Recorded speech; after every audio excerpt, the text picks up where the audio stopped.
I want to tell you guys about a lady named Madeleine Albrecht, a woman who had maybe the worst job in the world. Madeleine Albrecht worked for many years at this laboratory in Cincinnati, Ohio. A place called, oh, there you go, hey, Cincinnati, all right, hey, Cincinnati. A place called Hilltop Research Labs. And you may hear that and you go, oh, dude, she's working at a research lab. She's doing like science experiments and stuff. How bad can that be? No, you see, Hilltop Research Labs specialized in a very particular focus. Their focus was on finding solutions for foot odor. And so a large part of Madeleine Albrecht's job, like day in, day out, every day she goes into the office, was smelling people's nasty feet. Like over and over again. As a matter of fact, because of her job, Madeleine Albrecht currently holds the Guinness World Record for the most feet ever smelled by an individual. No lie. The number is 5,600. It's how many feet she smelled over the course of her life. And listen, if this is a lab specializing in trying to solve the worst foot odor problems, you know that she smelled some things that would make you lose your lunch a couple times, right? This is also true. She also, they say, probably holds the record, although they don't know the exact number, but another part of her job was smelling people's armpits, okay? It's day in, day out, right? So listen, you just remember, the next time you want to complain about your summer job and how you don't like what you're doing, you just think of Madeleine Albrecht and remind yourself it could be worse, okay? There was a job a lot like that in Jesus' day. You heard it on the video. Everywhere people went back then, virtually everyone, they walked. And they didn't have closed-toed shoes like we do today. They had sandals if they had any sort of shoes at all. And so they walked. In these ancient times. In ancient times. That's how it worked, right? Thank you. And so they walked along these roads that were dirty and muddy, and very few cities back then had any sort of sewer system. It was just out in the streets. And so if you were fortunate enough to dodge the animal poop that was in all over the road as you were walking, you might just step in something of human origins, if you know what I mean. And so people just had nasty feet back then.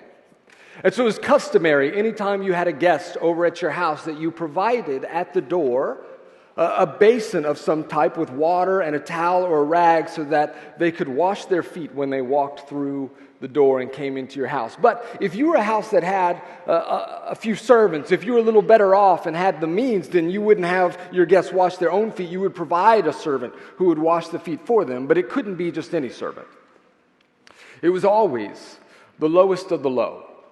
It was always the least significant person in the house who had this job, because this job was considered degrading, humiliating. Jewish rabbis actually had a rule. They said that you could not, if you had Jewish servants in your house, you couldn't make them do this. It was too low. It was too degrading to make your fellow brothers and sisters, your fellow Jewish people do that kind of work. It's a job nobody wanted. So it's the night before Jesus is about to die. And he's sitting in this room, actually reclining around a table with his disciples. And they don't know it, but in just a few hours, Jesus is going to be arrested and he's going to be put on trial. They don't know it, but he does. John chapter 13 tells the story. And it says in verse 1, before the Passover celebration, Jesus knew that his hour had come to leave this world and return to his Father. He had loved his disciples during his ministry on earth, and now he loved them to the very end. And he did. He would love them all the way to the cross. But here in this moment, he's about to give them this visual expression of that kind of love, to show them what that love looks like. And so John continues in verse 2, it was time for supper. And the devil had already prompted Judas, son of Simon Iscariot, to betray Jesus. Jesus knew that the Father had given him authority over everything and that he had come from God and would return to God. So, now pause for just a second right there. How would you finish that statement that John is making? Jesus knew that God had given him authority over everything on earth, and so he made his disciples bow down and worship him. Jesus knew that God had given him authority over everything on earth, and so he went out and used that authority and power to destroy all his enemies. Jesus knew that God had given him authority over everything on earth, and so he made his disciples wait on him hand and foot all night long. Listen, if a person had never read this story, you could ask them to try to finish that statement 100 times, and they would never guess how it actually ends. Verse 4, so he got up from the table, took off his robe, wrapped a towel around his waist, and poured water into a basin.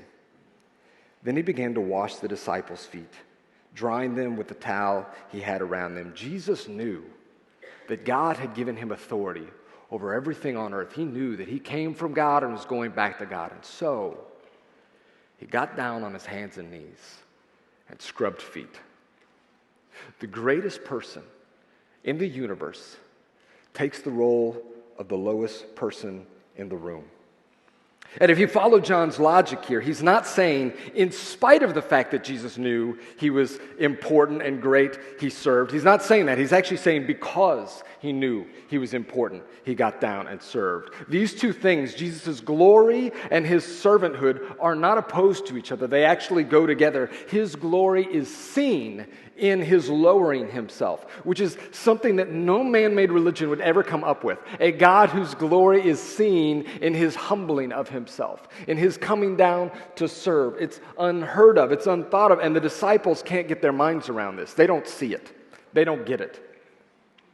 As a matter of fact, Luke's gospel, when he tells the story of this night, he tells us that at this very dinner, in the middle of this dinner, a fight breaks out amongst the disciples over which of them was the greatest. This isn't the first time that this has happened.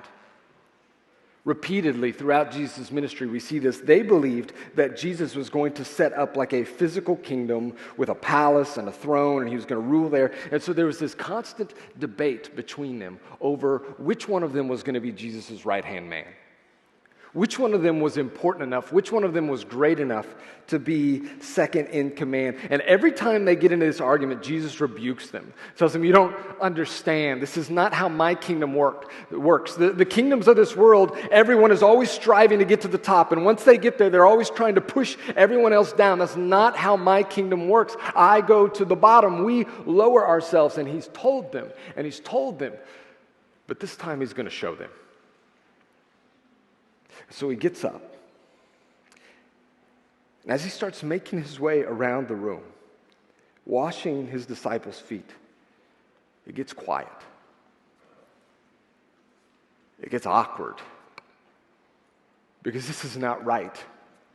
This goes against every social norm that they have in their culture. We have no record in Jewish literature or in Greco-Roman literature of a master getting down to serve, to wash the feet of his disciples, of a teacher getting down to wash the feet of his students. We have no record of this anywhere, and Peter himself, when this happens, he can't handle it. We see this in verse 6. When Jesus came to Simon Peter, Peter said to him, "Lord, are you going to wash my feet?" Jesus replied, "You don't understand now what I am doing, but someday you will." "No," Peter protested. "You will never, ever wash my feet." Jesus replied, "Unless I wash you, you won't belong to me." It's a strange statement that Jesus makes there at the end, but I think what Jesus is getting at here, what he's trying to say is, if you cannot accept this truth about me, I thought that might happen at some point. We'll see if that continues. Jesus says this, if you cannot accept this truth about me, that I am a king who lowers himself to serve his people, if you can't grasp that, you can't have any part of me. Why? Because that's how Jesus saves us. by our recognizing and coming to terms with the fact that he lowered himself to the lowest place, to the most humiliating, degrading sort of death imaginable, a crucifixion, and that through that he saved us. And if you can't get your mind around that, then you're not going to be able to grasp Jesus. You're not going to be able to follow him. And the disciples in this moment, they can't get their minds around that. They can't see it, and so they are constantly jockeying for position, constantly hoping to outdo one another, hoping to be seen, hoping to be honored, hoping to be lifted up. And there's a word for all of that. It's called pride. And that is a very dangerous position for them to be in. As a matter of fact, it's not just dangerous. Christians throughout the centuries would tell you it is deadly. Deadly. C.S. Lewis, one of the great Christian writers of the 20th century, called pride the great sin. It is the sin, he says, that is underneath, that roots every other sin and causes every other sin. He also calls pride spiritual cancer. It's a cancer that eats away at your ability to love and your ability to be content and your ability to know God. So listen to me. If you want to go home and be changed, you want to go home and make a difference, you want to have an impact on your school, you want to know Jesus and follow him well, you must make it your priority to put any sort of pride in you to death.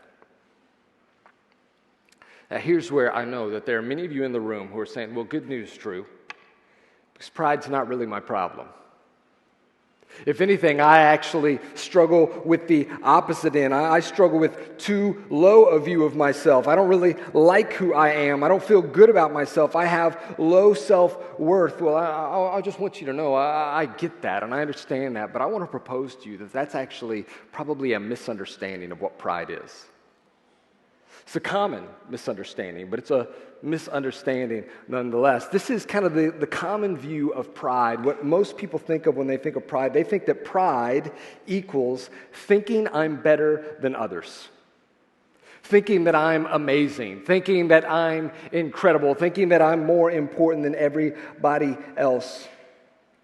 And I want to argue today that is a myth, because what they would think the opposite is that humility means thinking I'm terrible, thinking that that I suck, that I'm awful, that I'm no good. And that's what you can tell someone's humble because they don't think very highly of themselves. They don't think very much of themselves. And I really do believe that is kind of a myth. It's a myth that Jesus is going to dismantle later in our story. We'll see it. Now hear me. This kind of thinking that I'm better than others, self-importance, that can be a form of pride, definitely. Thinking that I know better, thinking that I don't need help, thinking that I've got my act together, all of those things, that can definitely be pride, but I think that definition is too narrow. And because it's too narrow, it allows a lot of us to think that we're not guilty of this. A probably better definition, a more biblical definition would be this: pride is not thinking I'm better than others, pride is living as though I'm better than others. Living as though I'm more important. And I would argue that every one of us tends to do this regardless of how highly we think of ourselves. You know that job in your house, that one chore that nobody likes to do? That one task that everyone seems to always argue over whose turn it is to do it. Maybe in your house it's taking out the trash, maybe it's doing the dishes, maybe it's cleaning up dog poop in the backyard, whatever that thing is that no one likes to do and you always try to avoid doing. And you ever have one of those like moments, let's just say it's the trash, right? Where you got a paper towel that you've just used and you walk over to the trash can and you see that it's like overflowing, there's like a mountain coming up out of the top of it. And you have that moment, that debate in your head with what you're going to do. And you know what needs to be done, you know that needs to be taken out, but instead what you do is you try to find like the one spot on top of that mountain where the paper towel can sit, and you just walk away, and if it doesn't fall out, it's not your problem, right? And we all do this thing that kind of like if I'll just avoid it, if I'll just put it off, if I just don't do it, someone else will take care of it.